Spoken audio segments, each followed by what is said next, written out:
Developing the leader's potential assessment competence.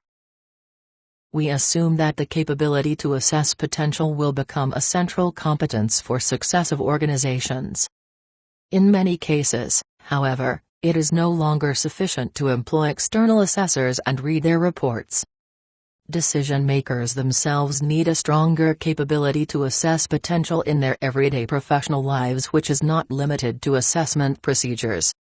It has much more to do with promptly solving temporary organizational problems. Why does a project not proceed? What are the structural and personal obstacles? Whom can I deploy for the handling of the non-functional processes?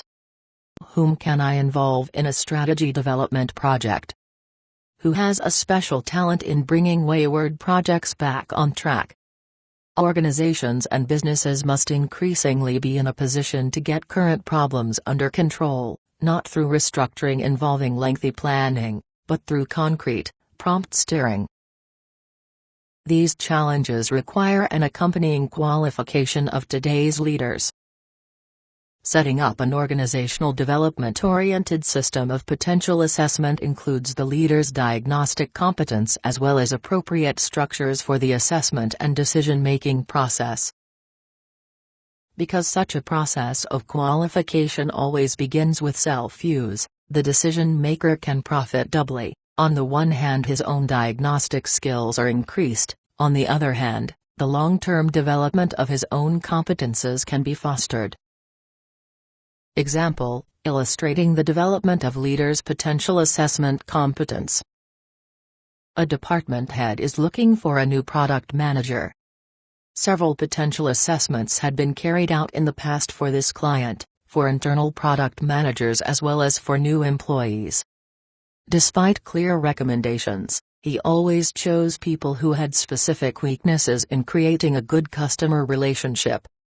He himself is a person who is more interested in the world of finance than in creating relationships. In this dimension, the engaged employees were very much like him, yet he would not or could not realize and accept these weaknesses in himself. On the basis of this case history, we suggest to him this time that he 1. Allow himself to be trained in the use of 2 self-assessment tests, 2. Evaluate the initial results in a first interpretation together with the consultant, 3. Develop a question outline for the interviews with the candidates whose results would then be reflected on together with the consultant, and 4. Make the final choice himself. This procedure places the bigger part of the responsibility back to the one who decides. And, what do you know? Suddenly he is in a position to clearly see the weaknesses or unsuitableness of applicants and to discover similar aspects in himself. Today more than ever, potential assessment demands that the decision-maker be made responsible while nevertheless making sure that he achieves an informed understanding of how he is to make the decision.